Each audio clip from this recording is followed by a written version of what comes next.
Hello everyone, my name is Callior. I bring to you every week the latest news related to Bloodhunt and everything around it, and I help explain the news in a way to better understand what's going on. For posterity, archival and recording purposes, it is currently Saturday, October 22nd. It is 11:36 Eastern Time. It has been 179 days since the official release of Bloodhunt, and it has been 4 days since the release of the October update and the beginning of the Halloween Pass. The Halloween Pass, it started on October 18th, lasts 49 days, so I will recalculate this later because I'm not too sure, but this should mean that the Halloween Pass and probably the next patch is going to land on Tuesday, December 6th. We are recording this live on Twitch every Saturday at 11 a.m. Eastern Time. If you're live, feel free to ask questions in the chat. And as a reminder and disclosure, I am not a game dev. I'm not bound by any NDA, but I'll do the best to explain the news with some reasonable assumptions. If there is a dev that wants to join up and speak up in chat to correct me and some of my assumptions, feel free to do so. I really appreciate that. But before we begin, some of you might notice the vibe of this episode is very different. I'm not standing up. I'm sitting down. Some things look different. I've been going through a lot of things this week. If you've been following me on Twitter, you should know that my presence has been sporadic at best. Mostly it's been due to real life work, burnout. I have been having constant headaches. I'm having backaches, which is why I'm sitting. So I might lose my train of thought. I might look a little bit more confused. I might be a little bit slower than I usually am, or just I don't have the same kind of energy I usually have. That's all a result of that. I'm also very affected by weather changes when it happens, and fall just hit us hard over here. As a consequence of that, it's been really hard for me to keep track of everything. I haven't had a lot of time to spend on like tracking Bloodhunt news, and there's been a lot of news this week, so it's been hard to compile all the information, especially when some people that I've seen on their streams have been receiving info from devs and have not been thinking that it would benefit necessarily the community to share that information with people, and just been limiting it to their streams.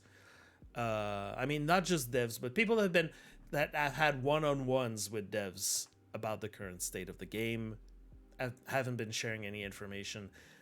So I have to go through a lot of streams still to pick up all those little bits of info of exactly what happened and what's been the train of thought of everyone. I've had no time at all to do this. I've only picked up a few streams that I've been picking through some information, and there's some information I haven't seen anywhere else, so I'm a little bit, that's why I'm saying this, I'm a little bit suspicious about what's been going on or where the information has been at. If you've been privy to some extra information that I am not mentioning here in the stream, please feel free to speak up. I'll note down, I'll find the information for myself, because I want to verify the source and the context of how the information has been given. The best way I can do that, so I can, check for rumor control, especially during a patch. It's hard to keep people's opinions from facts or people's reasonings or expectations or whatever. I will also be spending a lot of time reading my notes, because I want to keep focus on this news, on all this news bit, and I don't want to ramble too much, because yet again we have a lot to cover. So please, that's the explanation, about me and how I am and how this stream is gonna go. Bear with me, please. That being said, the topics of the week. We're going to be talking about Twitch drops, the October update patch notes, because I read them so you don't have to. And I've seen some of you don't necessarily read them on streams. I've seen them. We're going to be talking about game updates, community feedback. We are going to discuss the bot backfilling topic briefly, at least briefly compared to the whole discussion that's going on, and some community considerations. But first, if you haven't, please give me a follow. Even if you're not going to turn on notifications, it would mean a lot. I stream very casually during the week when I'm not absolutely overwhelmed and burnt out. Or normal times, I usually stream during the week whenever I feel like it. Sometimes in the morning, sometimes in the evening. And I always have a giveaway in my back pocket, whether it's a fuchsia finish code. It's usually the purple jacket and Candy Kid eyeglasses that I'm giving away, the rare code from the Intel partnership, and sometimes I also will have a Techno Demon mask to give away. But usually the Techno Demon mask, because it's so very it's so very prized by most people in the community, I will usually announce it a few days earlier on my Twitch. I'll give people as much advance notice as possible to know when Techno Demon Mask is going to be given out. That being said, we are going to jump right in.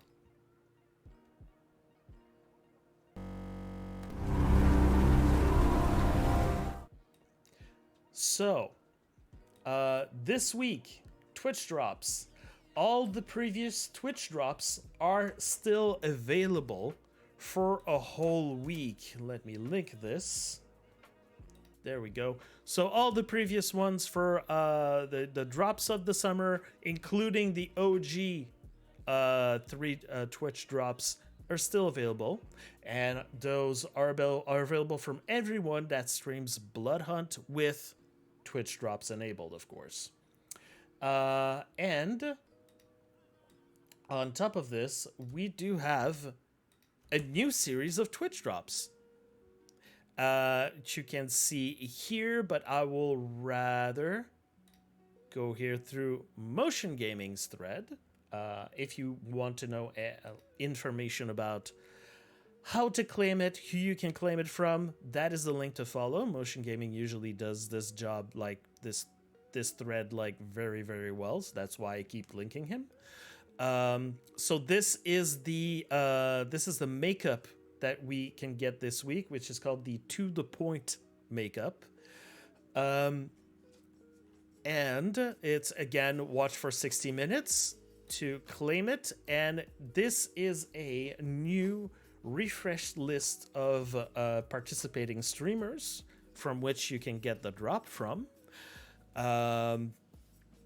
There's also been like new rules implemented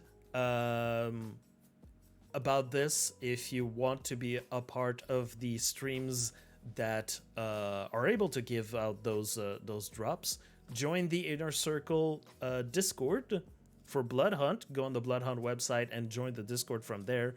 There is a way in the roles section to join the Inner Circle, and you're going to be able to see the requirements that you need to obtain to be able to have those activated on your channel. Also, this new Twitch drop is right now one of 4 confirmed Twitch drops. So this is what we're currently seeing to the point for this week. Next week is the Feline Siren mask. After that, it is the Scarlet Centipede tattoo, which not only goes on the shoulder and arm, but also goes on the right leg as far as the image goes. You can't necessarily see it here. And let me see if I can move it for purposes of the stream. There you go. The Onyx Tears makeup, which is basically, remember the rose tears that we got last week, well, now it's a black one.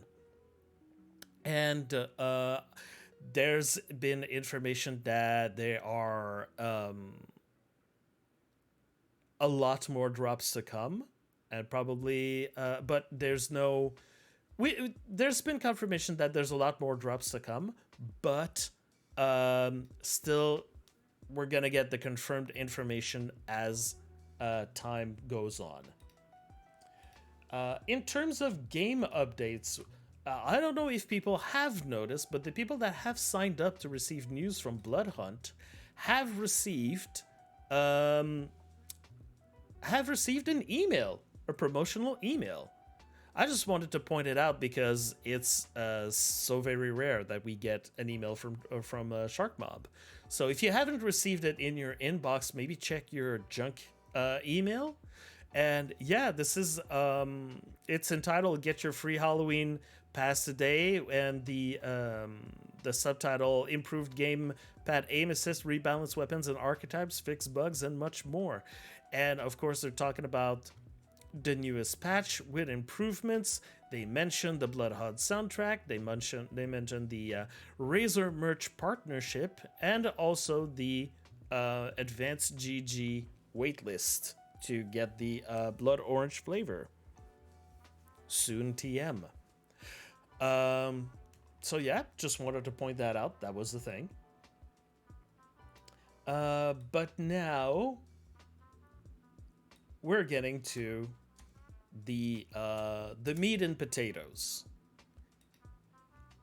of this week, which is the October update, patch notes, and the patch itself. I am, first of all, I'm just gonna do full disclosure. I haven't had time to play Bloodhunt myself this week. Having a lot of headaches. Okay. Did absolutely not need to be playing a game with a lot of fast action-paced shooty thing. I was listening to like meditation music all week just to calm me down, and the best I could play a game was just like a farming simulator game or any kind of stuff like that. I haven't logged on into Bloodhunt until just before the show, and I've just realized I missed out on a bunch of things, including a new loading screen, which no one thought to share a new screenshot of. So I'm gonna have to change all my thumbnails and stuff. But anyways, so if there's some things that I'm missing out that are currently inside the game, I haven't looked at it yet. So the only thing that I've been managing to get for myself is just all the information that's been put out there as a point of reference, everyone. And I've watched some people's streams, like I said. So with this disclaimer being said, hold on, take a sip. Okay, let's do this. Halloween themed. We like it. October update patch notes. If you're new to this news recap segment, I know a lot of people don't read the patch notes, so I'm reading them almost all for you to try to see and understand. Maybe there's some things that you might have missed when you've looked at this and you skimmed the email in about like 45 seconds. Just gonna go through this. So, greetings, Kindred, and welcome to the October patch notes. With this update, we are bringing multiple long-awaited features and fixes. This list includes, but is not limited to, bot backfill, 42-player lobbies, the return of trios without bots, gamepad improvement that will give you more of a fighting chance, some very important rebalancing, and our free seasonal Halloween pass so you make further spook the Anarchs of Prague. Let's dig our teeth into the notes. Start with the free Halloween pass. Celebrate Spooktober in style with gothic makeup and tattoos for this season. This update brings you 25 tiers of vanity content, including 17 new items listed below, with an additional 8 favorites from the past. 2 masks, 3 makeups, 3 tattoos, 2 emotes, 3 player icons, 4 player banners. Aren't you happy that last week I went through all the Halloween cosmetics that we got last year? So you were able to see, as some people have been able to see, some of them are returning items. Some of them are new. You're able to distinguish between all of those. Now, I'm not necessarily going to dwell on this, but because we're gonna talk about this later. Just remember, 25 tiers of vanity content. Added support for upscaling technologies. Bloodhunt now supports cutting edge technology for Intel GPUs, which uses machine learning. This greatly improves performance while maintaining excellent image quality. So there's improvements for NVIDIA and AMD. I don't know any of this, but apparently some people have been very happy about this. I haven't seen any negative feedback about this, except from the people that have been returning to the game, and I've still have been having some optimization issues. But this is just to say, optimization and change to technology still keeps being worked on, even though it's not necessarily celebrated. And usually people, when they talk about technology and optimization, they're mostly talking about the issues that they have. Gamepad aim assist improvements. One of the key complaints when we used to have crossplay enabled was that there was too big of a skill difference between mouse and keyboard compared to gamepad. With this update, the gamepad aim assist has seen a big improvement, and we now believe that it is a much better place for those of you that want to enable crossplay. These improvements apply to both PS5 and PC gamepad users. About this, even though they have added aim assist improvements twice so far. Or wait, there was an improvement to aim assist, and the other one was gamepad improvements. I can't remember exactly which, but there's been some improvements, and still some people complained that the aim assist was still not good enough, and there were needed improvements and more improvements, despite some people that played with controller or PS5 that were sharing their input and how to calibrate things. And I know that in this channel and people that I follow that play with controllers, over the last patch, they've been having like practically no issue. Aim assist and improvements to this. Yes, how to customize the buttons. Yes. All of this, like, it's been good. It's actually been better. So when there was the news that there were going to be aim assist improvements, some people were scared, and apparently justifiably so. In a way, and some others, the feedback has been, this is the best aim assist that we've ever had, to be discussed later. But it's just to remind you that even though some people thought that the aim assist and the improvements to the gamepad were good previously, it was still a requested. There were still requested improvements on both of those fronts, and now that's the dev team delivering on this.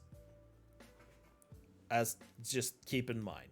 Additionally, we have expanded the configuration possibilities.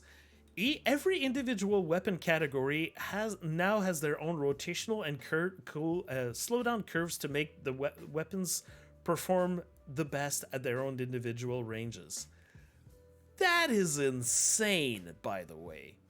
You can tweak every weapon category now? Okay. It's not possible to enable and disable both rotational and slowdown aim assist in the gamepad settings menu. It's not possible to change the strength of the rotational and slowdown aim assist in the gamepad settings menu. These were things that were added. And they were requested. We will continue to work on aim assist improvements and monitor the changes in accuracy data for controller once we have these new changes in the game. So they'll keep an eye on it. They will be listening to your feedback. and I think that some people's feedback, which we'll get to later, has been pretty much like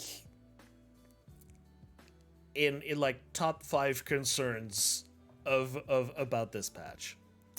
We've also made some changes to default keyboard configurations. So basically,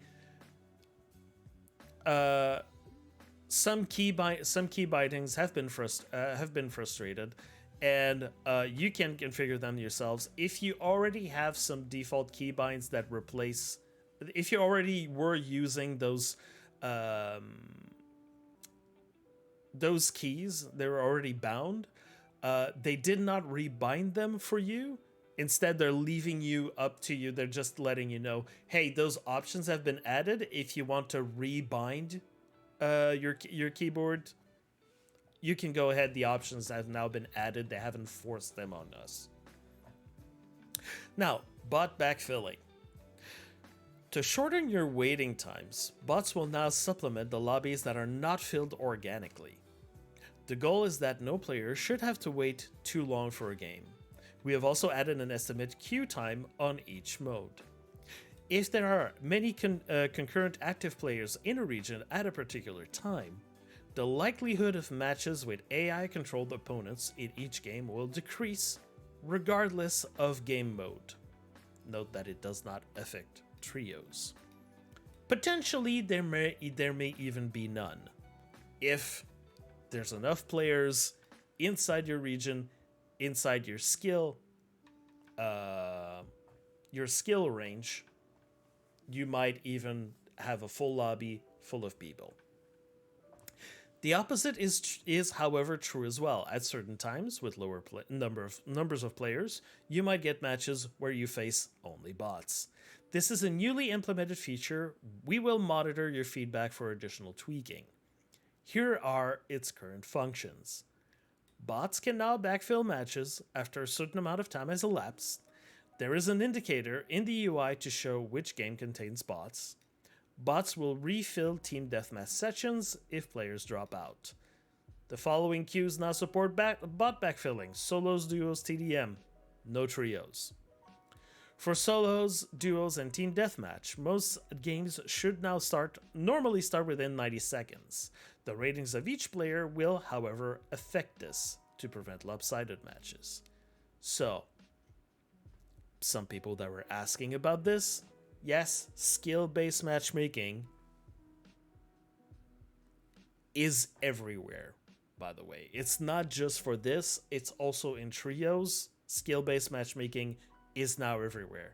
To not only to grade your own skill rating and keep a track of your own skill rating, but also to better separate people into different lobbies of equal or around equal skills. After a prolonged queue time in solos, duos, or team deathmatch, a match will always start no matter the play account. All Battle Royale and Bloodhunt modes now again support 42 players, increased from the previous limit 32. With all the functionality included in this feature, we believe that the overall player experience will be improved. Still, we are aware that we have a group of more competitive players who will feel that bots are much too easy and that bots should not be part of a pure competitive experience. So for you, we're bringing back trios. Now, the idea of 42-player lobbies, first of all, that's something that's been asked a lot. But then again, there's a lot of players that have a lot of demands that come into contradiction with other demands. Some people are asking that we close down the map. Some people are asking that we have a much bigger map. Some people think that 32 even is too many people. It should be even less people. Some people have been asking for a return to 42 players now that we can have bots in there. So at least, the gaming experience makes you at least feel a little bit better because you're actually doing something if you have bots and not necessarily real players all the time. We'll be getting back to all of this eventually. just that they are acknowledging the demands of the competitive players that have been saying over the last few weeks that bots are not fun. They don't want PvE, they want a PvP experience. So they say our answer to this is to bring back trios, because some of you have been very vocal about this and you wanted trios to come back. So there we go. Trios return. Trios has traditionally been the preferred option for some of our more competitive players, and it will be reactivated with the October update. In the past, we had to remove it because it was the most with the fewest total players, and decreasing the total amount of modes in the game helped improve the overall matchmaking times. Again, I like that they are repeating this, because there were still some people that were denying it and saying the devs were wrong.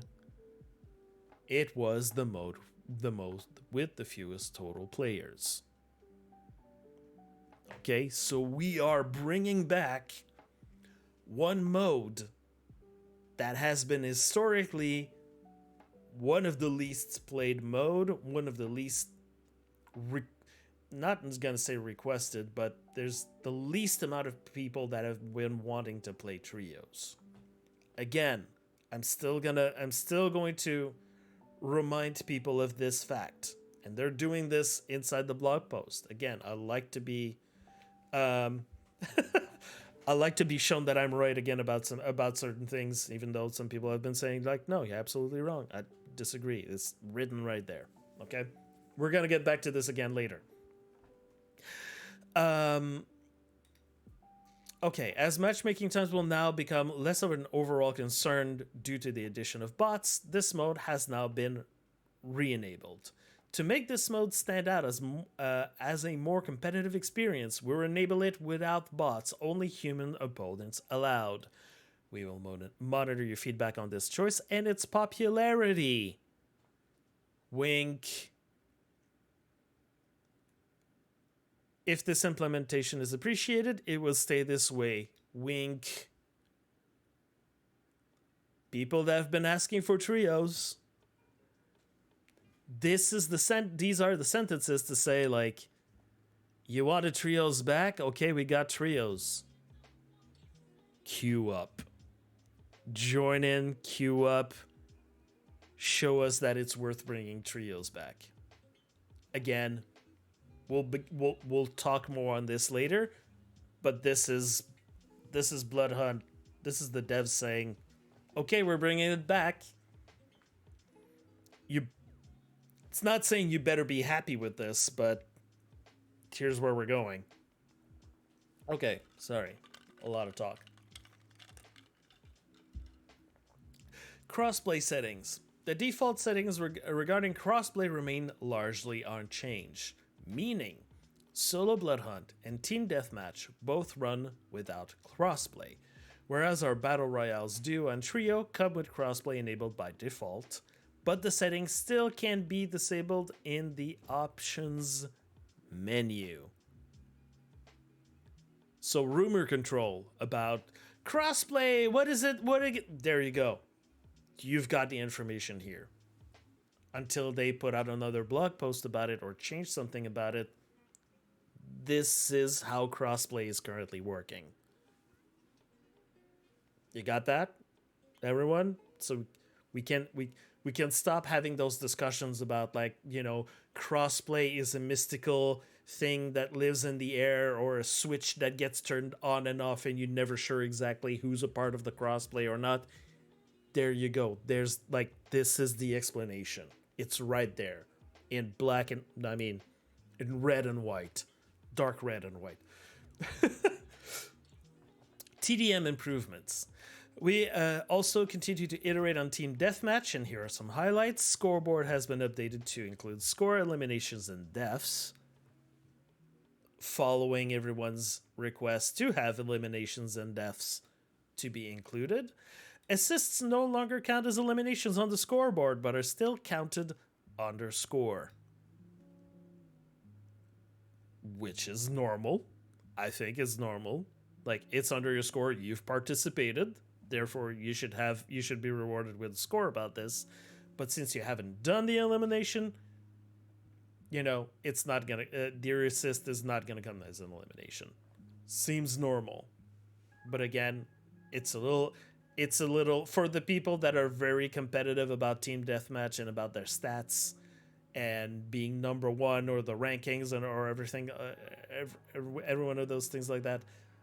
This little explanation helps sort out the different ways of thinking of people regarding stats. Weapon balance changes. Looking at both the community feedback and the hard data, there are some weapons that stand out in terms of utilization and efficiency. Wow, my English isn't good. The goal with the balancing in general is that each weapon should be viable and have both strengths and weaknesses. To emphasize these, we are making some necessary adjustments, starting with the revolver's hipfire accuracy and recovery. So, notice again this sentence. The goal of balancing is that each weapon should be viable and should have both strengths and weaknesses. If you remember in the last few weeks, I was talking about weapons ideas. People that keep saying, like, add new weapons. And again, my issue was that a lot of ideas were basically take an existing weapon, remove the weaknesses, and only keep the strengths. Or remove some of the weaknesses and only keep the strengths. That is not how balancing works. Again, I'm being justified in having that train of thought. So, there are strengths, there are weaknesses. That's how things are being balanced. I just wanted to remind again. There's some people that are still like, well, no. Think about that if you're trying to come up with new ideas or new suggestions for weapons, you have to think about this. This kind of way of thinking right now, devs are going to listen to you. If you have any ideas to suggest in your survey, in the feedback, or any other thing, you have to think strengths, weaknesses, and they're going to consider it. Okay? Just to people that want to have ideas about this. So, revolver's been changed. Again, blanket thing. I'm not the balance guy. That's motion gaming. Motion gaming is your balance guru. I am going to link all of this right here in the chat. So you've got his link tree where you can get, you can have access to everything that has motion gaming here. You have here his Bloodhunt weapons stat sheet, which is a sheet that he put together that you can that he's sharing with everyone. He's also Bloodhunt ambassador. Yes, I forgot to mention that. But yeah, he has a grid where he keeps track of every weapon stats through the updates. So that can be very interesting for you to look at.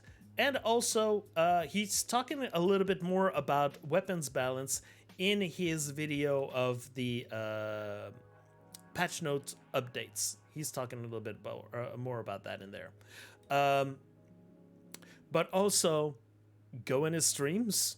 Go talk to him if you want to discuss balance. Yet again, he is the guy to do this, because I will not necessarily go through all of these changes because I do not have the necessary knowledge. I can't give you the right knowledge on what exactly are the decisions and information behind this. I understand that Motion is in contact with some of the devs. There's 2 devs that take care of balancing or weapons balance. Sorry. And he knows a little bit more about what were the what was the train of thought into changing one thing to another and the history of all this.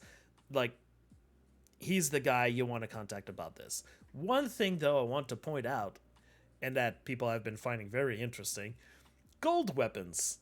You'll be finding gold weapons all over Prague, which, while some of them have been rotated out.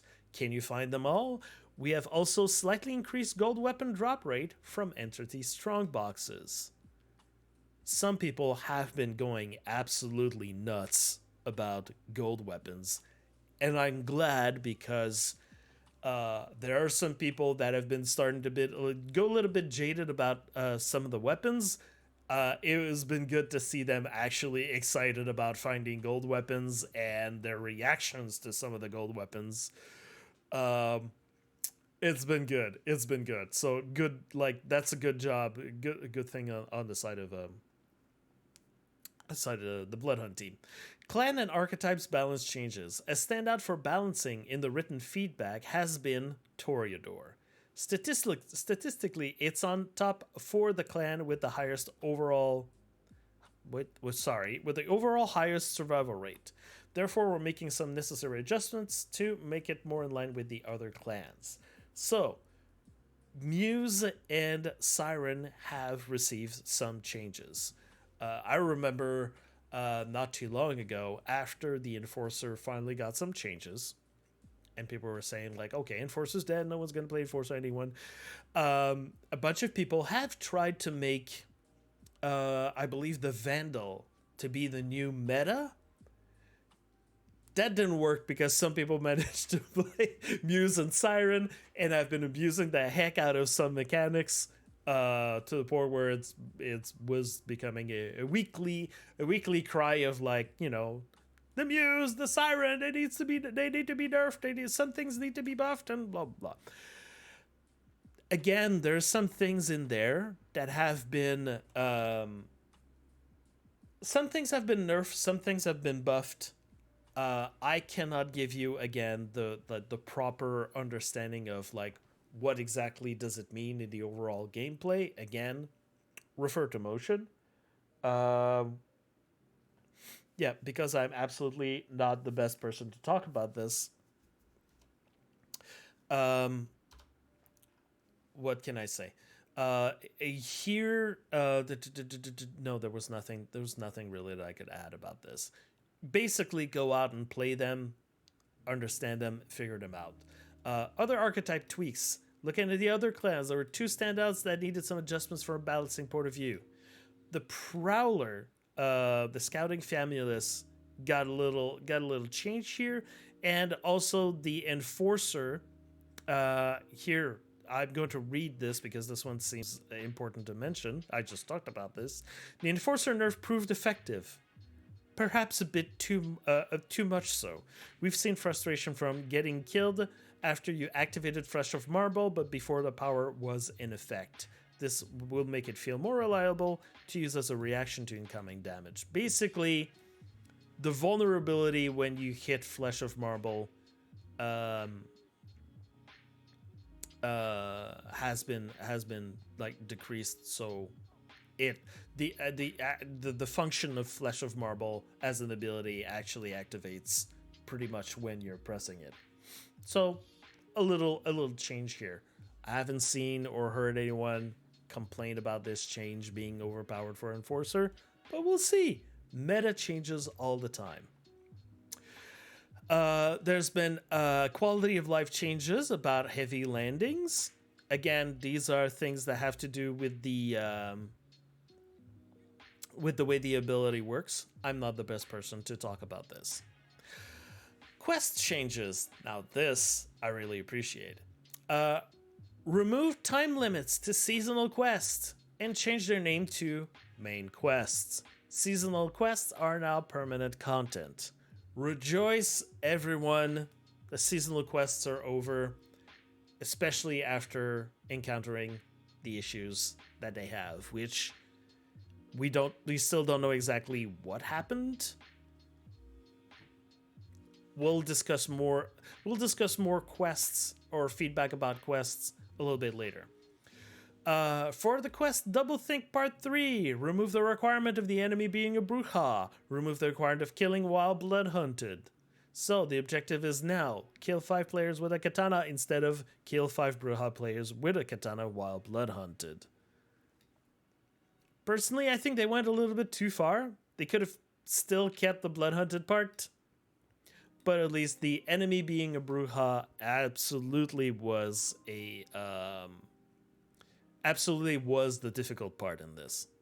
A lot of people felt like this was a necessary change, and a lot of people still were stuck on this quest or this one. The quest Ogre and the Beast Part 4. Remove the requirements to use a crowbar, remove the requirements for a targeted player to be Ventru. The objective is now kill 10 players instead of kill 10 Ventru players with a crowbar. Again, I feel like one of those requirements could have been added, and then it would still remain a little bit difficult. I don't care which like, it could be either one. Still keep it difficult, but they rather went with the way of let's have people unlock the lore, unlock the rewards of doing the quests. There's still plenty of people that I see on streams that don't bother with the quests at all. So at least let's reward. I think the philosophy now, this is me extrapolating, is now just not make the threshold of difficulty too high. Let's just have people that actually want to do the quests have a chance at completing the quests. This was a test. I understand what they wanted to do with it. I appreciate the challenge. There's some people that have completed those quests at the original difficulty. Of course, I understand some people are just like, well, they nerfed it. Well, I did the hard work to get the quest completed. Well, congratulate yourself. You know yourself that you managed to do this. Meanwhile, a bunch of people can't continue the whole story of what's happening currently in Prague and the Elysium because of the quest requirements. So it's best to lower all these requirements, remove all these requirements, so people can actually get the rewards from that. It was still a good idea. I say it was still a good idea. It was a challenge. I think, I think that we need more of these challenges, but not necessarily have them tied to quests. Like, add them in those in the section of masteries, or masteries, or just like difficult achievement things to complete. Like, maybe even have more of those in that section. It's just having it tied to quests was mostly the issue, at least the way that I understand it. Bug fixes. What would an update be without bug fixes? Movement, wall grind, wall jump have been polished, reworked, and bug fixed. This should result in the player getting fewer ghost wall jumps and fewer instances of being pushed off of a wall grind from a small collision bump. That's been a very highly requested change. Fix some issues which cause player desync. Revolved an issue which caused the player to get stuck in an infinite falling animation while sliding on the edge of a roof or prop. These were very annoying for some streamers. Very, very annoying. I hope that some of them actually caused some players to stop playing the game entirely. I know a few people that have stopped because they kept having those desync issues constantly. So I hope that these changes will get some people back in. As the movement mechanics and their related effects are at the heart of Bloodhunt, optimizing them has been important for us. This fixes should result in fewer glitches in mobility. Now, keep in mind, fewer glitches. They're still acknowledging that there's still some issues because they're always changing, optimizing, tinkering with the game.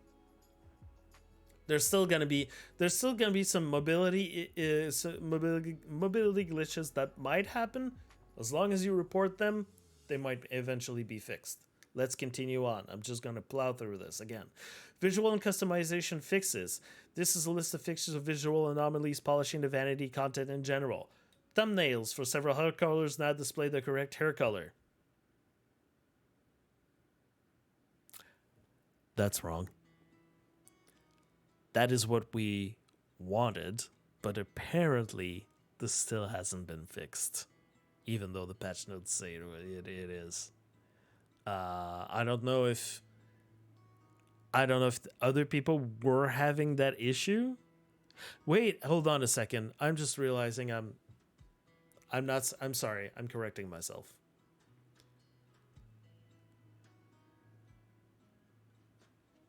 This might be referring to. I just realized this might be referring to some people's customization options that they might be glitched, and not referring to the store. Remember, the store we're supposed to get hair colors because of a glitch. It wasn't displaying properly, which is basically what they're saying now. But we don't have the hair colors in store. Apparently, there's still some issues with that. So I'm not sure about this point. I realized I started talking about it, but I completely forgot that it might mean other things. Anyways, fix several issues with clipping and misplacements for skins, textures, and tattoos. I haven't looked at those. I can't confirm any of those. Fix several issues with character appearances and cloth materials. So we might not have the infinite butt flap of cloth that might happen at the beginning of the game or some games. Quest-related fixes. Fix the long list of quest and item descriptions. Fix an issue that caused some current quests to disappear between matches. Maybe it's while making all the changes to exactly how the quests work that now means that this issue is now gone. We don't know. Gameplay improvements. Camarilla cache keys are not picked up automatically, to the rejoicement of many people. Fix the rare bug which caused exceptionally long 20 minutes waiting times. This is yet to be confirmed. Resolved an issue which caused semi-automatic fire rate to be lower than intended. That was something I did not know existed. Fixes specific for PlayStation 5. Fixed video playback. Speed issues with the tutorial videos. Resolved an issue where the game crashed while watching the Survival Essentials video. Regular kind of bug fixing. Final words. As always, your feedback has been essential for us in determining what our priorities should be when it comes to our development capabilities. We feel that this update will help improve multiple key issues that many of you listed, such as long matchmaking times, which now will be a thing of the past with our latest bot backfill feature. On top of that, we have improved the gamepad aim assist to give you a fair chance when you play versus mouse and keyboard. Furthermore, we've made a long list of requested balance changes. We hope that you will enjoy this update, and we wish you a happy Halloween in Prague. So, there's been a lot of feedback about all of these changes. Again, I want to mention, this is a long list of improvements, added things, fixes, a Halloween pass. This has been like a lot of things. And like I had predicted, and like the rumor had been telling me, this indeed shows us that the October update was about the same kind of amount of content as the September update had. If you again add there's a major feature, there's a pass, there's some changes, and there's a whole bunch of bug fixes. Hello, Motion. I've linked you just earlier in the chat, so there you go. That's the man. Again, if you want, you can click on his name and follow his channel if you want to ask the questions about everything about the balance to the weapons, the balance to the archetypes, all of this. The man is here. The man is in the building. So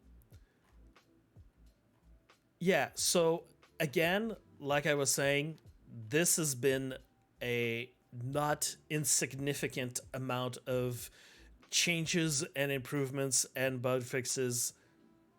Sometimes the bug fixes are managed to make it to the live game. Sometimes they need a little push. Sometimes they need to be changed again. Never know exactly what happens. Hey Wokey, how you doing?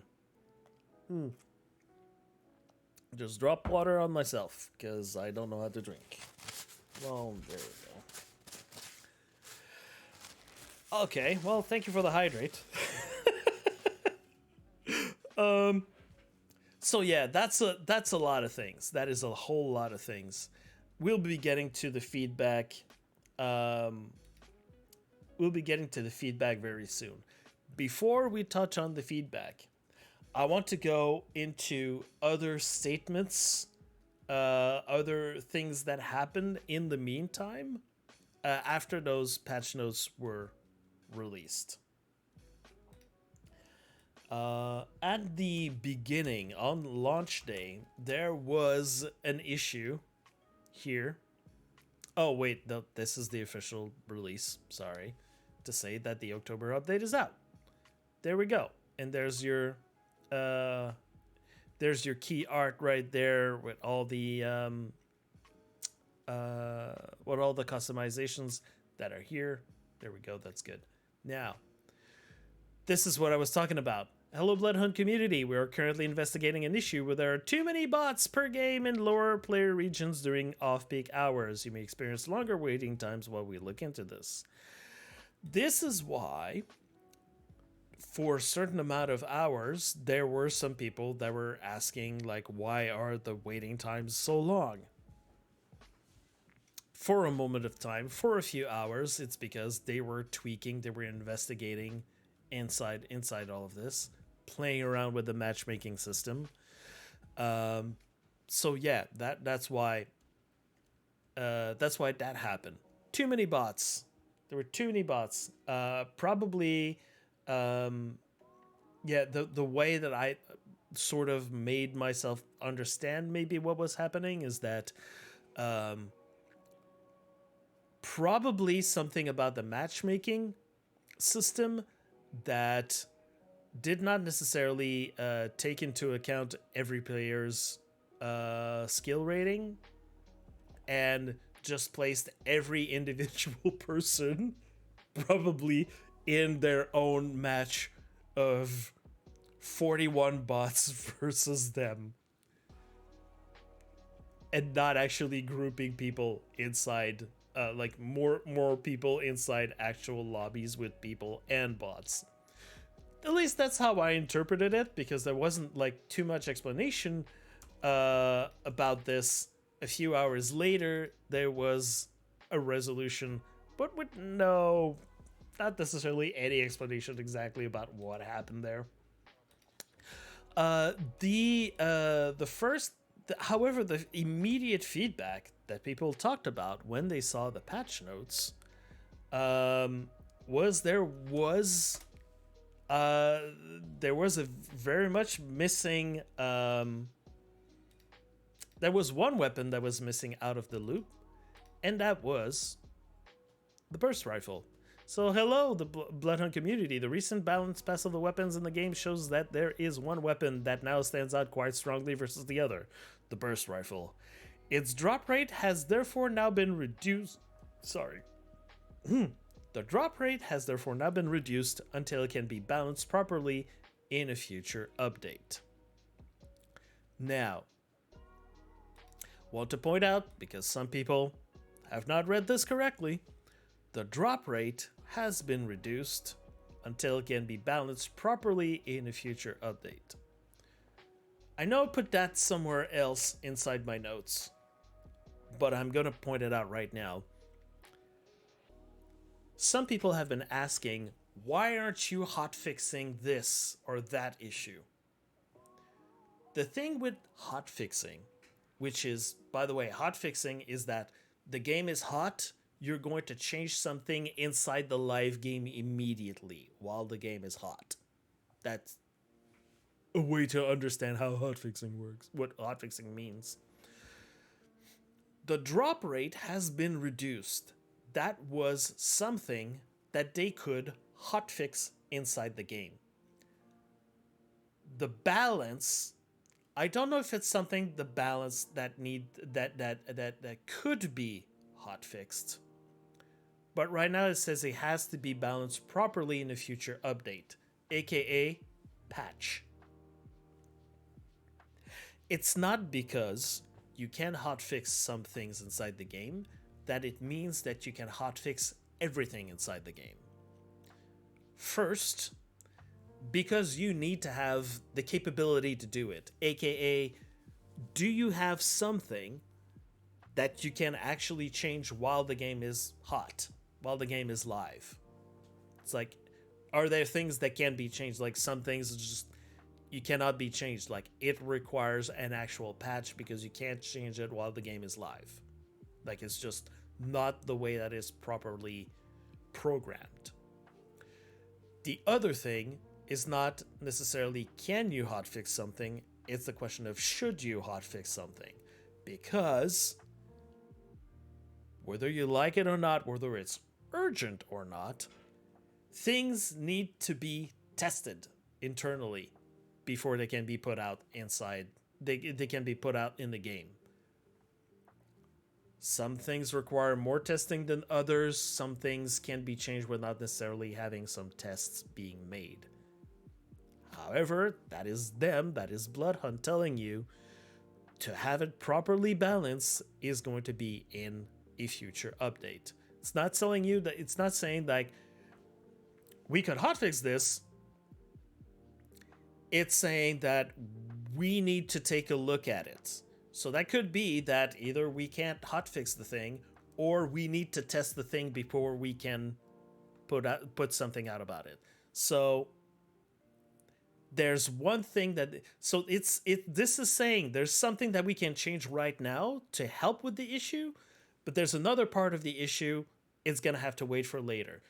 Because I'm saying this because I've seen some people say, why don't you just change it all together? Kind of hinting at exactly what's happening. Sorry, Motion. The burst is basically like a gold AK in terms of power. The issue currently, IMO, is how easy it is to get something that powerful. Yeah, I agree, which is like, I wanted to look a little bit more at the history of the burst rifle, which is why I DM'd you like some questions about it. But then again, I thought that maybe you're the best person to talk about this. But as far as I remember, just from memory, when the game launched, not a lot of people were looking at the burst rifle because a lot of people were trying to actively avoid entity camps as much as possible. The entity camps for I'd say the majority of at least vocal players or players that were vocal with their feedback, they had certain weapons in their mind as being their own meta at the time, and the entity was nothing but annoying NPCs. So people didn't necessarily, people left entity camps entirely up most games, and just glossed over the burst rifle as far as I understand it. And when they decided to recently, like not too long ago, give a buff to the burst rifle, suddenly, at least that's my theory, is that suddenly attention was put on it. Also because like some people made videos to go like, oh my god, burst rifle is so broken. Suddenly burst rifle was something that people like tried to test out and saw that it was like there were some buffs to it, and it was incredibly like overpowered. And suddenly you found it was not uncommon to now go inside inside a match, and find like entirely like dead entity camps where people had been going through it to get the burst rifles and everything. Yes, I remember, Motion, that it was way more difficult to use, especially in terms of the accuracy. The burst accuracy, I remember that was a big thing, and when that got tweaked, on top of damage being increased, that became very, very lethal. So at least the drop rate has been reduced. Now remember, there was when there was the issue with the shotguns. They also did the same thing of drop rates being reduced. They were reducing the drop rates of shotguns.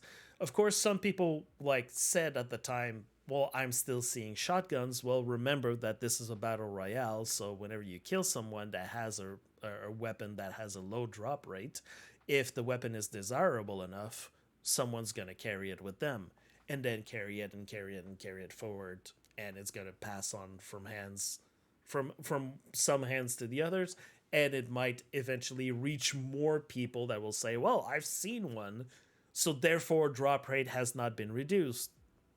Not necessarily. It's a question of perception. So they know, they're looking at it. That was when Combat Glue had started his stream after the patch notes had dropped. That was the first thing that he saw in chat, was just first, "Hello Combat, how are you doing?" And then burst nerf burst rifle, nerf burst rifle, nerf burst rifle, nerf burst rifle, until he was immediately writing to his colleagues, "Guys, I think we need to look into this," which is pretty funny when it happened. So that's one thing. Another thing, a little confirmation that we got here from Gustav, game design lead on Bloodhunt. The matchmaker still takes region, platform, and crossplay into account. There's no noticeable change in that end. Even if there are exactly 42 people queuing in your region, and all of them may not be in the same game, because of skill variety. That's where bots come into play. Because people were asking exactly how the skill-based matchmaking was working with the bots, with the bot backfill.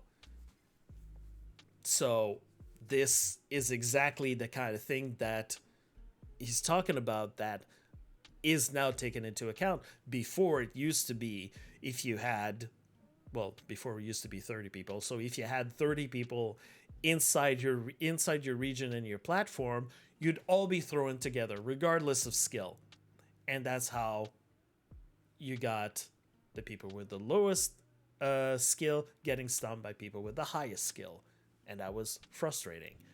Now it's saying that the matchmaker takes all of this into account. So even though you have 42 people that are queuing at the same time, they could fill in a lobby in the same queue, they could still be in separate matches, because the matchmaking is taking all those factors into consideration. That was a theory, and now it's confirmed. That's basically why I'm posting it here. Also, there we go. We've got Meriden coming back with the updates on the status of quests. So, already seeing reports from people who had bug quests that their quests are back. Hopefully this is true for all who were affected. And I've been following up with some people that have been just, asking them once in a while if they continue to complete some of the quests that they have, if the other ones that have been seen from other people or that are expected from other people, if they start to show up. Because remember, some of them, as you complete them, unlock other quests, show other quests on the quest logs and everything. So it's still a work in progress to have this actually entirely confirmed that everything is good on the front of the quests. Another thing about another update that Meriden put out, got some clarification on some quest lore related stuff for Bloodhunt for those of us who care. This update should indeed fix the bugs that cause quests to disappear for people. Hooray! The main quests being permanent now does not include a return of the remove Season 1 quests, however. That is a bummer, especially for me. I had some Season 1 quests that I'd never finished. But we'll see. Maybe something will be done with that later. I don't know. There's no confirmation of anything else. The bugged octahedron, Carte Blanche Part 5, does not have a fix yet, so it will still be unobtainable. I was looking forward to that one. There may be some fixes for other bugged journal entries. They were not allowed to divulge that information, but we'll be sure to keep out on these things unlocking on my end. It was in the patch notes, the bugged journal entries and all those things, but still, we're going to have to look into this, even though some people might look at this and go there were bugged journal entries, there were journal entries to be locked. What lore? I understand. Not seeing a return of the Season 1 quest does not mean that it will never happen, though. It seems to be something that was looked at, but resources available did not allow for it. Perhaps when the game is in a healthier place, that is something that can be revisited. So, Meriden getting the information from people at Sharkmob in regards to this. It's good. We're going to have to continue to follow up with Meriden. Now, switching back. Hold on. Switching back, and again, like I told you, gonna be reading out my notes. Like, what else? What else about these? What else is there about these patch notes, or at least the patch?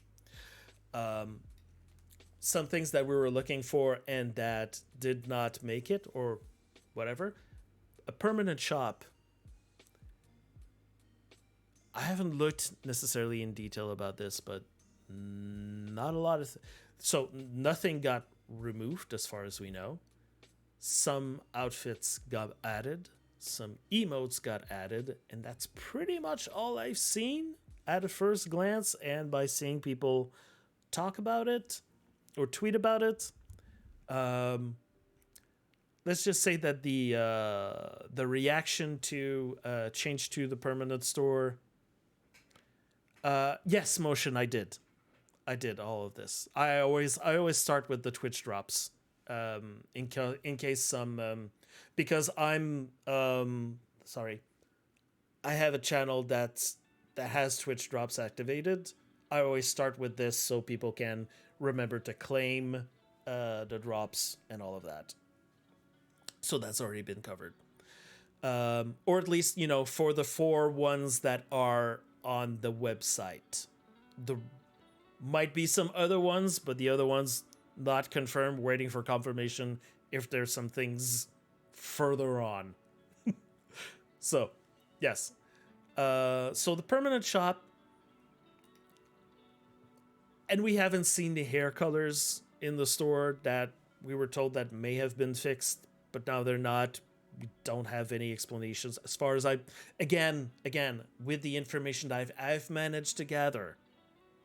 Haven't looked again. I haven't parsed through all the streams to see if people got some special dev info that they didn't share with other people, or just the community. And I haven't looked at all the stuff in the Discord because I don't look at Discord other than the inner circle chat and some updates. And apart from that, I don't constant scrolling chat, and sometimes a dev says something. I don't have the time or the patience for this. Again, it's been a very busy week, and I already have a headache right now. So yes, disappeared quests. We're still waiting to see if that's been fixed for everyone. We saw that the Halloween quests did not make a return, but some of the items from the Halloween quests from last year have made a return. Some of them, not all of them. And also another thing that has not been mentioned, but some people have pointed out, the Elysium hasn't been decorated the way that it was last year for Halloween. So there's been people that have been speculating that, hey, maybe there's a second part to this, because the battle pass, this pass, or at least this sequence of events, is much more longer than the previous pass. Like I said, when the patch was released, the battle pass had the Halloween pass, I should say, had a timer of 49 days. Compared to the September update, which I believe was 35 days. So that, because of the length people expected, or at least there's been a rumor that's been going out that maybe another part or another sequence related to the patch might be unlocked at some point or as we get closer to Halloween. But that is only a rumor. I have not yet seen anything that would substantiate that kind of claim. So we'll just have to play and see. Give me a second. Okay. In terms of feedback from the community, well, the main feedback, the stuff that came out like at the top of the list of feedback is Nurse Burst Rifle, the aim assist. The aim assist, some controller players have been saying that is incredibly too strong. I understand for some players who managed to work out the aim assist and the controller options in the latest in the previous patches, and I've seen play. It's the incredible gameplay that people have been managed to do. But at the same time, there have still been some people that have been complained that the aim assist was still not good enough. So now you have people that are saying that the new aim assist is incredibly good, and some people that have been okay with the previous game, the previous version of the aim assist, have been going, "This is way too good. This is bad good." And some people have even dialed down their own settings for aim assist so they can at least have a little fun. That has been like a huge concern, and we've seen some people have been sharing videos of their aim assist locking at people through walls and all of this, and it's been interesting to watch.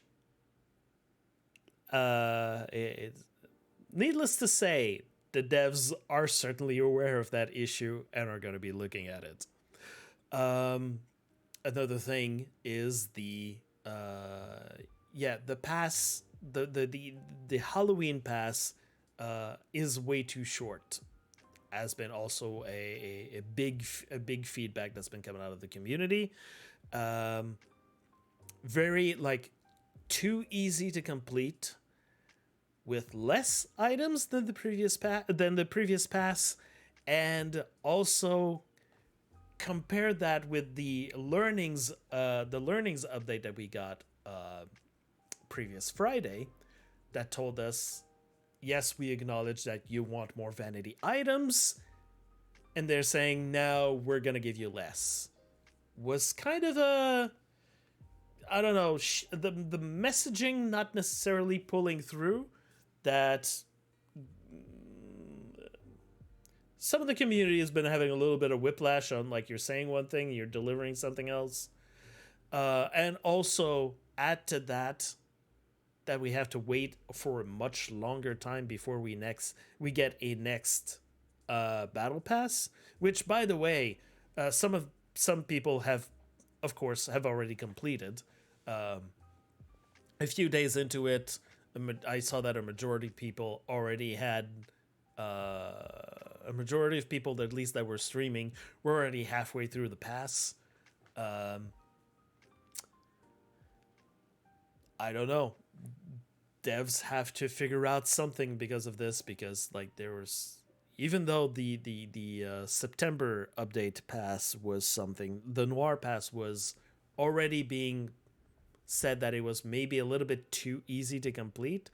This one seems to be like even easier to complete, which let's say some people in the community have some questions exactly on why that is that way, and would be interesting to have a little talk about what the decision process was behind all of this. Moving on, but still related, some people have been saying that the XP you get from killing bots makes the whole battle pass process entirely too trivial. It's not necessarily an opinion that's been very shared by people, but whenever someone mentions this one, everyone pretty much agrees. Like, yeah, of course, we knew that bots was going to give us XP. We didn't expect that it was going to be that much XP. Another also big concern, or at least people are starting to figure it out, because now it's kind of like the old burst rifle meta. Some people had to say that the burst was broken for other people to actually go get themselves a burst rifle in their hands and realize, oh my god, is like this is too powerful. Now we're getting the same thing, but with dual crossbows. The word is spreading that the dual crossbows is way too powerful, and people are getting their hands on dual crossbows and confirming the same thing. That is again at the top of like the main feedback. However, the biggest concern has to be bot backfilling. Gonna be talking about this a little while. Some people have been saying that the bots are making the game not fun. And in my own, for the people that have been watching or following this news report, this news recap for weeks after weeks, we saw this coming. We knew that there were going to be situations like that were going to be popping up, of people saying that, you know, adding bots makes the games not fun. However, it's a little bit worse than I expected. We still need quick action to be taken on this with, you know, leverage with the SBMM and maybe a higher wait time on queues, probably, because that's another concern that came up to some extent, surprisingly and also unsurprisingly. Hold on, let me just link this in case you want to partake or join in. I've retweeted this yesterday. There's been some people that have been saying, you know what? I'm okay with not having bots. I'd rather have a longer queue time to play against real people. So that's been sparking some interesting discussions, including this thread from Mokrai that's been asking people, how long would you be willing to wait for a match in the game if it meant more human players before the rest of the lobby is filled with bots? How long is your waiting time before you go like, okay, a match better start or else I'm doing something, or else I'm requeuing, or else I'm quitting the game, or something like this. I want more people to answer this thread. I want more people's opinions on this. Not necessarily like the question about the existence of bots and, you know, the ethical and whatever. Like, I don't necessarily need this. I mean, what is your wait time? And I think that this would be interesting feedback to be able to present to devs if more people want to actually answer that question. But yeah, what we're going through, this is what I originally meant when I said that when we're gonna have bot backfill implemented, we're going to have a period of adjustment for this. And this is it. We are in it. Okay. And we're just waiting, and we saw in the learnings update, and we saw in the patch notes that devs have said we're going to monitor this and we're going to take action on this. Now, take action, that means being involved in the process and tweaking things almost on a live capacity. Taking action does not necessarily mean we're going to note things, we're going to work on this, and we're going to add that in the future patch. That's my expectation. Unfortunately, we saw that in just a few days of the new patch, and already there's some players that are ready to call it quits on the game rather than wait for the devs to take action, because honestly, the reasons is they have no faith that anything is going to happen quickly, which for some people or some point of view can argue that it is a valid point of view, I guess. But I'd rather just wait and see what the dev response is going to be towards this. Let me switch back this. Let's switch back here.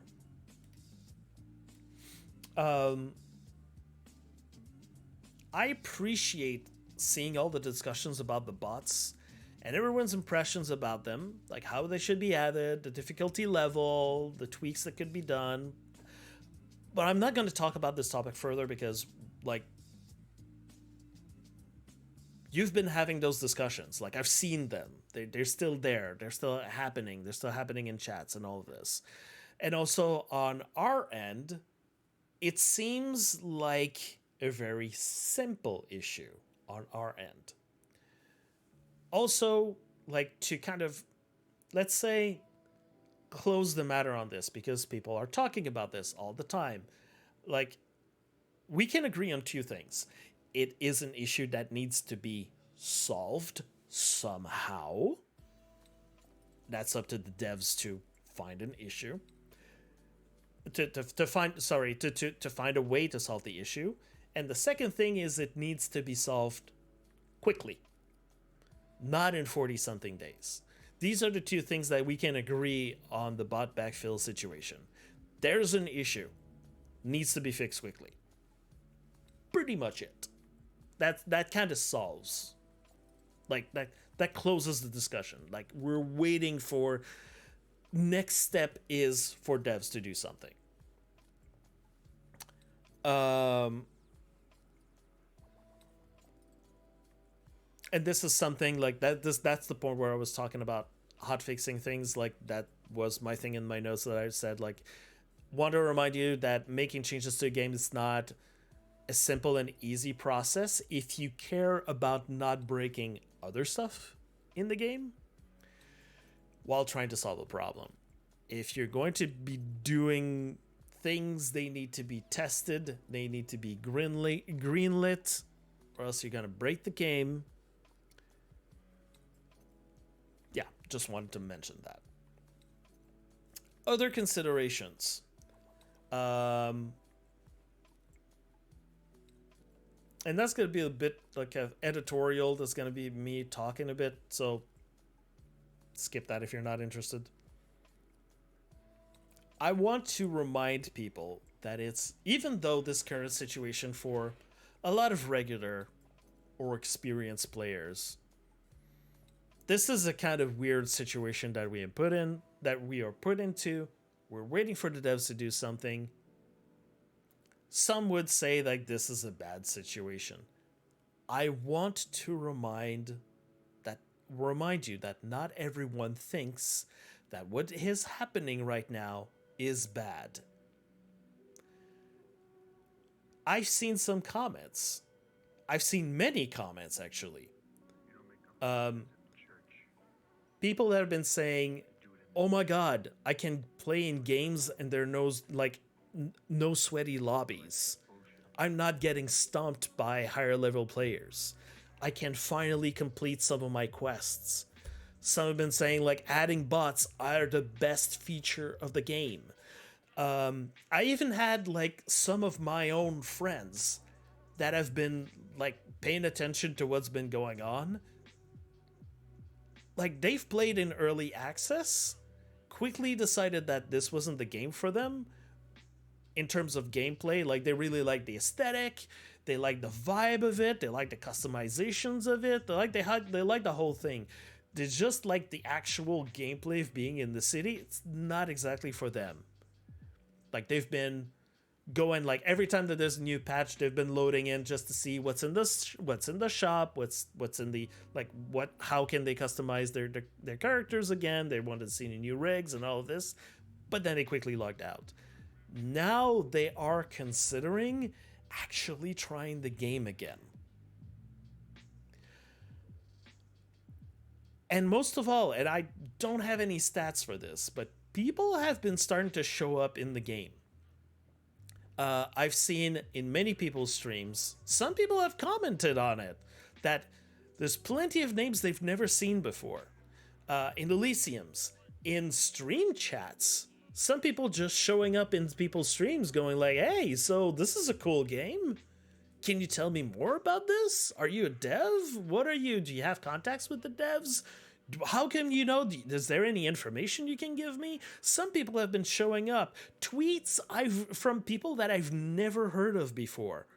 that have been, because the community, even both like the people that have been saying good stuff, the people that have been saying bad stuff, even the people that come back and say like dead game, all of this, these are names that I keep, or avatars that I keep seeing over and over again. But this is now a new bunch of people that have been joining up. If you look at the Bloodhunt Discord, more people have been joining up, like more than usual. So I want to point out that a part of the objective of the patch seems to be working. There seems to be a portion of the population that really likes the addition of bots. Now, is there enough people, or is there enough show of people of growth to justify some sort of queue with bots? Only the devs with the actual stats in hand will be able to tell us if that's something that is justified. The rest is speculation. Now, that's just a reminder for most people that are following this, that know all about this, that know about this Bloodhunt. The usual kind of player, the regular experienced players. Like, as a reminder to not have our own issues completely overshadow the fact that currently this patch is touching on the topics of accessibility and the difficulty level of the overall game. That doesn't make the issues that most people are talking about invalid. I'm saying just keep that in mind. Experienced or advanced or regular players, we may be going through a rough patch right now of not totally enjoying the game the way that we would like to enjoy the game. Acknowledge. I hope that we have solutions for these issues coming soon. While this is happening, there are other players that might be actually enjoying the game for the first time. And that could be, in the long run, that could be good for all of us. We're having new blood inside the game.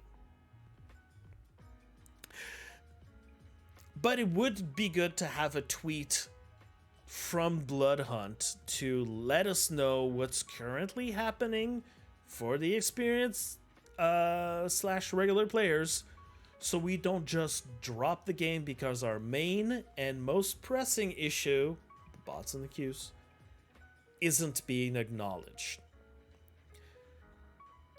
And as a side note, we don't need to have necessarily survey results fully analyzed for weeks to recognize that this is an issue, that this is a pressing issue, and that, something needs to be done. Always having the acknowledgement, the public acknowledgement of this goes a long way.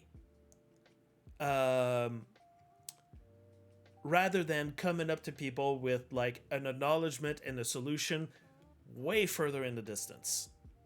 In time, I mean. Way for longer in time.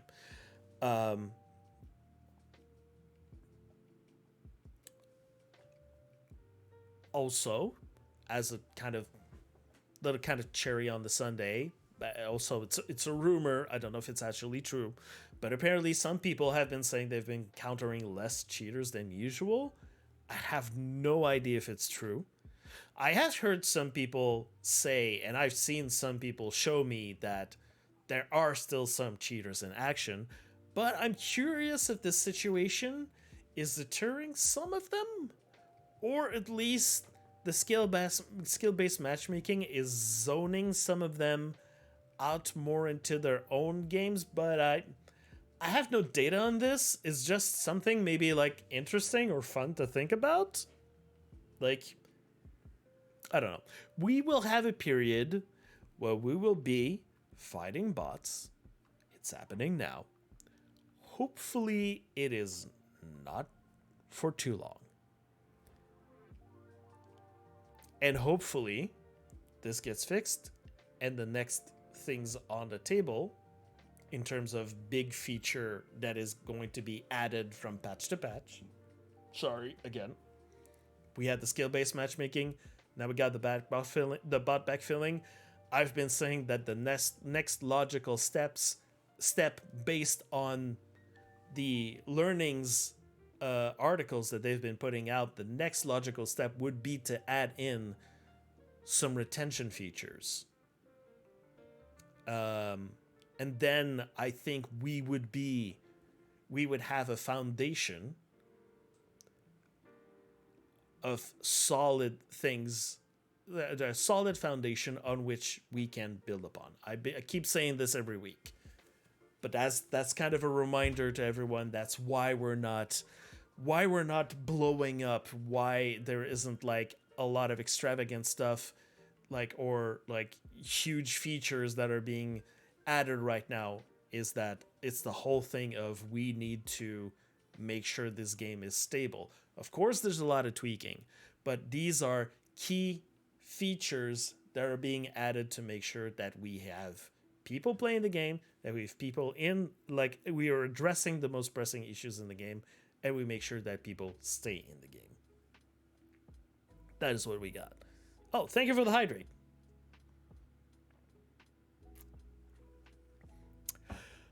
Good. So, enough of me talking about those things completely out of my ass. But, might discuss a few things about that.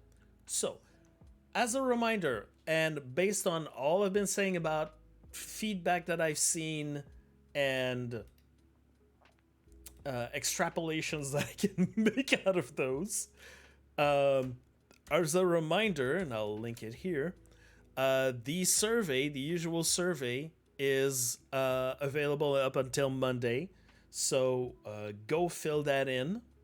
As usual, when you're giving feedback, clear, concise, constructive.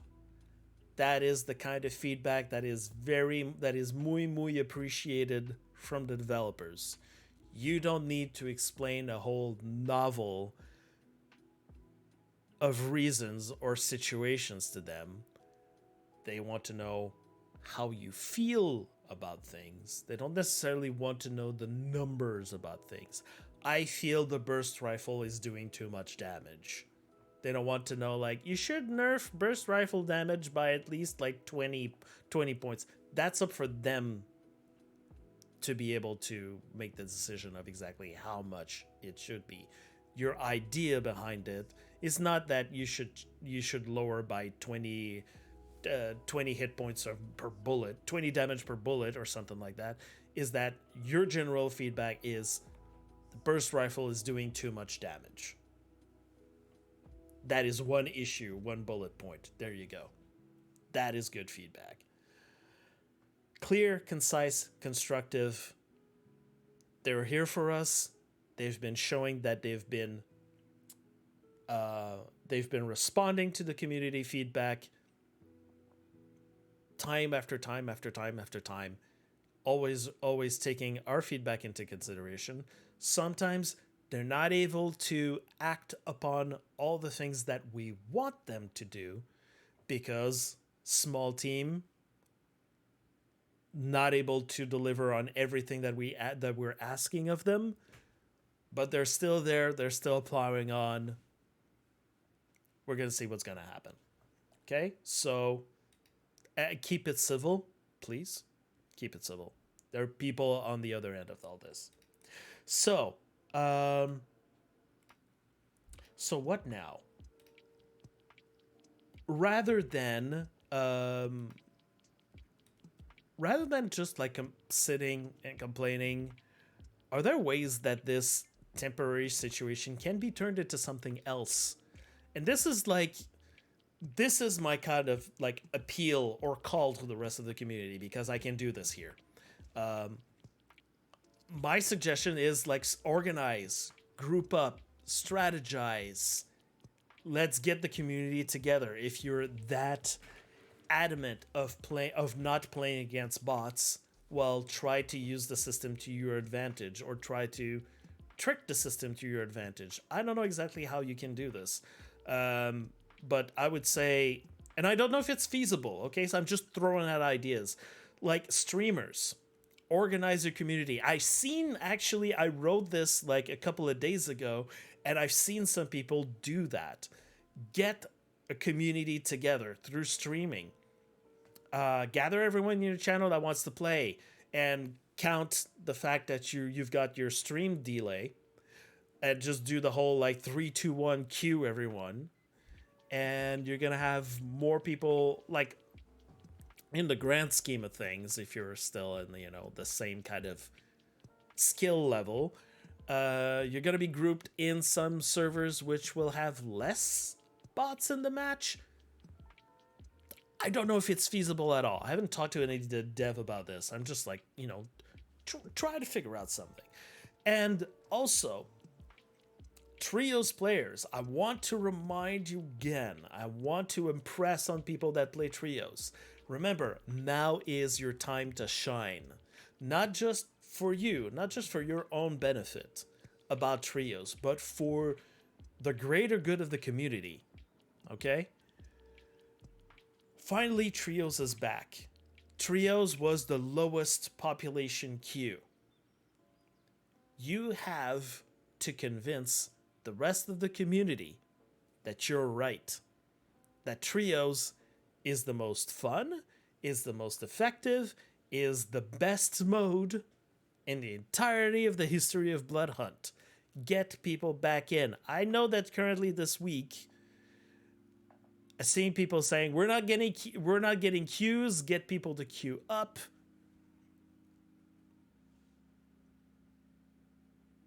Convince people, or I'm gonna do it. Like, there's plenty of real players that are waiting to play the game against you. Go queue trios. Go queue into trios, people. There's a whole bunch of people that are saying, I don't want to play against bots. That's their right. That's okay. That's fine. You want to play against against other people? You want to PvP? Queue into trios. That's where everyone's waiting. Or at least, the streamers. A lot of the streamers, because I've made that association like in the past, trios is the most entertaining mode. Is a mode that's perfect for streaming. So you will see a lot of streamers that will be queuing into trios. So get in contact with them. Go in their streams. If you're an influencer, streamer, or whatever, you want to play against other people, trios is the place to play against other people. There you go. That's your tagline. That's your way of selling it to other people. You can't rely on the devs to do the work for you. Like, trust me, they hear you. They hear all the concerns. They know they've got many things right now to monitor and to work on putting some action about it. Like, they know. It's just that right now, in the meantime, while we're waiting for them to do things or let us know what they're working on or what they're planning of doing, don't just stand there and complain. Do something. And I don't know exactly what can be done. I've suggested a thing. Try to convince people to get into trios. Maybe some other people might have other ideas. Like, go ahead. Like, find something. Anyways, that's just another call to the community. Speaking of community, we have a weird transition into community events. So EGL, the EGL is doing, the next tournament is going to be a solos tournament on October 29th. Oddly enough, for the moment, it shows PC only. So this is going to be like next Saturday. So I don't know if maybe the EGL organization is too much into Overwatch right now. Or they're just leaving PS5 to the side, but maybe someone can contact them or ask them if they indeed are not doing a PS5 tournament. If there is no PS5 tournament organized by the EGL, in the meantime, you can go follow Bestpart, who, as far as I know, still has the intention of putting on tournaments for PS5, the PS5 community. Speaking of Bez, he has put out a tweet about, let's read it. For all of you who used to post your amazing or funny gameplay of Bloodhunt clips, PC, PS5, today is talking to Jiangxi Doll in stream. We decided to open a Discord to collect clips and make monthly videos in YouTube from the whole Bloodhunt community. Feel free to contact. And there's more information. There's more information about this. So I know that there were multiple accounts, both on Twitter and on YouTube, people that wanted to do gameplay compilations of the best clips of the week or whatever, and they slowly disappeared into the nether. So yeah, there's still some people that want to see this, that want to collect this. So there you go. Get in contact with Bez. Go on, follow that link there, and go see what that's all about. I'm gonna be interested in seeing this.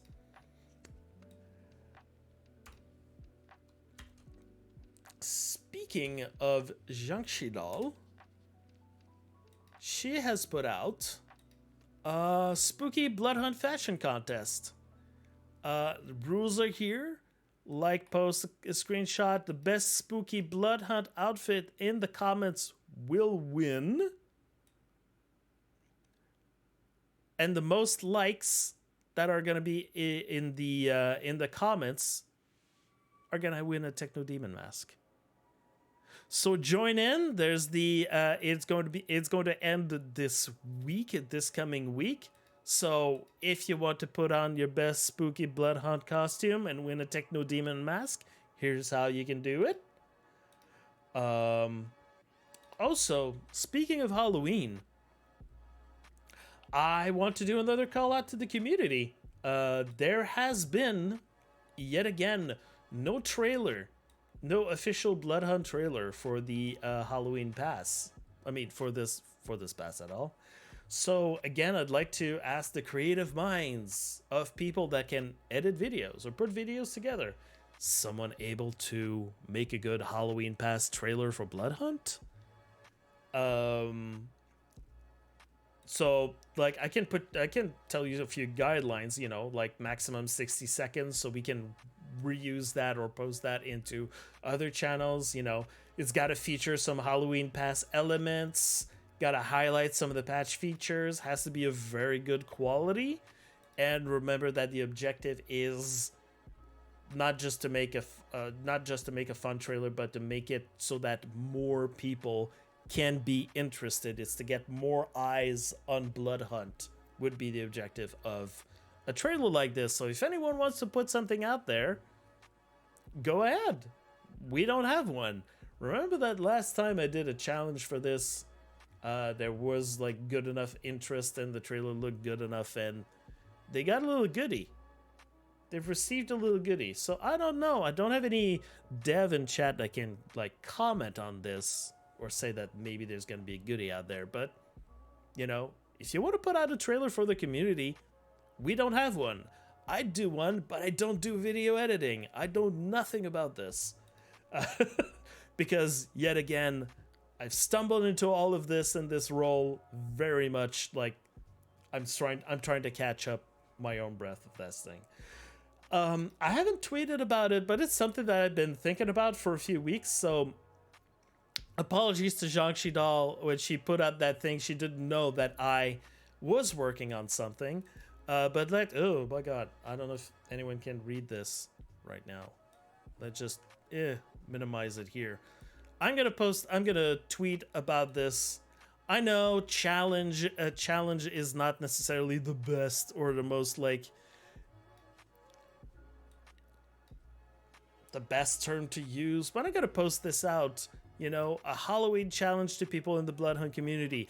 Dress up your character with the scariest cosmetic. you gotta display like your icons and banners like to be like Halloween themed the most possible. And if you want to play the game and like do a little like let's be in the theme of being a monster for the Halloween, drop in or around graveyard or slaughterhouse and diablerize every single kill that you can get. Like, why not? Let's go into the whole Halloween theme. It's just an idea, just something to throw out there. And I was gonna say share your character pictures using those hashtags, but I'm also going to tag Zhang Shidal's contest in there to get a Techno Demon mask. Like I said, I was already working on this, and I didn't know that she already had an idea, so we just put those things together separately on our ends. But I'm gonna see if there's a way to tag those together. I don't know. It's something for the community that I was able to think about like last week, and I'm gonna put that out there. So yes, speaking of Bloodhunt fashion, and you can already see part of it on the screen right now, is that the Bloodhunt TikTok has again continued to post some part 4 of our videos with our 4 cosplayers as they're putting their Bloodhunt cosplay together. And this time we're talking about materials, so things are starting to build, are going to build up into actual costumes soon. So that's always a fun thing to look at. Infinite Skyline, hello. And so, with that being said, we are on the last leg of this news recap. Hold on, getting my notes together again. So, what are we expecting now? Survey ends on Monday, so please complete it in time. We hope that we'll be getting some communication from the Bloodhunt team very soon to address the current issue or issues of things that they are currently monitoring and want to take action on. Again, there's a rumor that the next update is going to be a big one, but again, nothing official, only rumor, and there's nothing to say about that. But the fact that that this pass is taking 49 days maybe suddenly kind of like hinting towards like, yeah, maybe the next one is going to be a big one and that's why it's taking so long. In the meantime, we have 44 days to wait until we get that update. We can get our pass done. We can invite some friends. We can invite some people back inside the game to go, hey, here's your easy mode right now with bots, complete quests, have fun, learn the game. That is something that we can do in the meantime. Get some new blood back in, get some new blood inside Bloodhunt.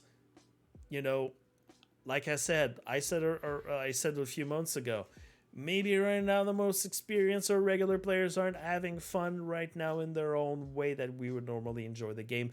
That doesn't mean that other people might not be enjoying the game. So get some more people. If suddenly these new players become regular players, start to learn a little bit more, and then they get thrown into like higher or, a little bit harder difficulty levels, maybe they're going to be able to go toe to toe against us. What does that mean? More people in the queues, more people to enjoy the game.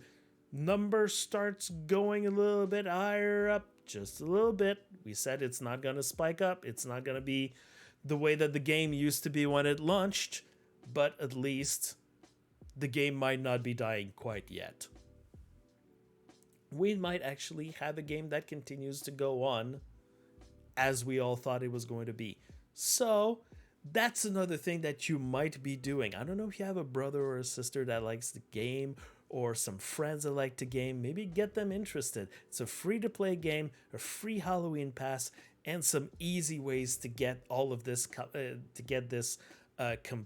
They're gonna have like some customizations already inside, like locked inside their characters.